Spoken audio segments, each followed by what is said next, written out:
Catherine Bernardo update and during Tatler Bowl 2025. Yung pangat si Catherine kasama ang mag-asawang ID. Yeah.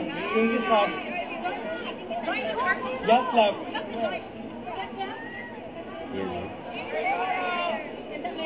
Yung pinakilala ng Dr. ID si Catherine sa mga bisita yung dumating na si Dominic and BFF ni Catherine. Yan, magkasama na sila just sa event ng Tatler Bowl.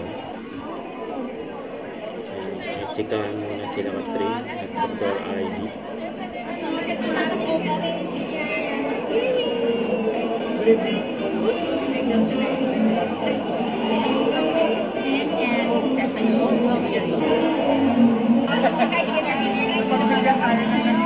Very friendly si Catherine.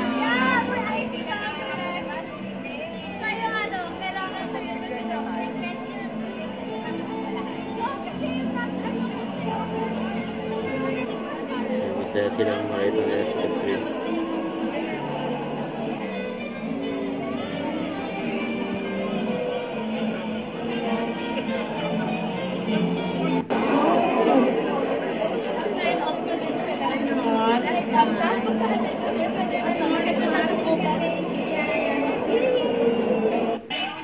Ito naman sa UP Diliman.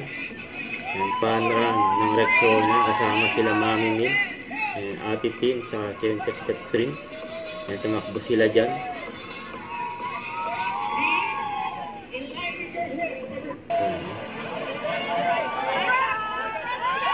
Catherine, pinasaya yung mga fans si Catherine.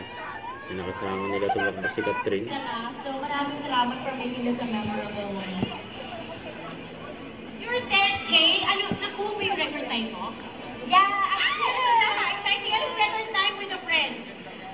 It's 1 hour and 5 minutes. 1 hour and 5! Susunod, dito ka na sa podium. Kaya fun! Ano yung fun running with friends? Super fun! Hindi ko siya magagawa without Coach Mau, without my friends. Kasi Coach Mau, ayan sila. And sino pa kasama mo tumakbo? Yung friends ko si Earl, si Berwin, my sisters here, my mom joined the 5-kilometer run as well. Ang nakakatawa, yung sa dalawang friends ko na nag-10K, hindi nila alam na sinign up ko sila. Nakakaano naman ako friends. Dumalang na sa isang magalabas kami, sinabi ko, hi, may surprise ako sa'yo. Ano yun, darling? Tapos sinabi ko, sinign up kita sa Rexona Fun Run. Ha? 10 kilometers.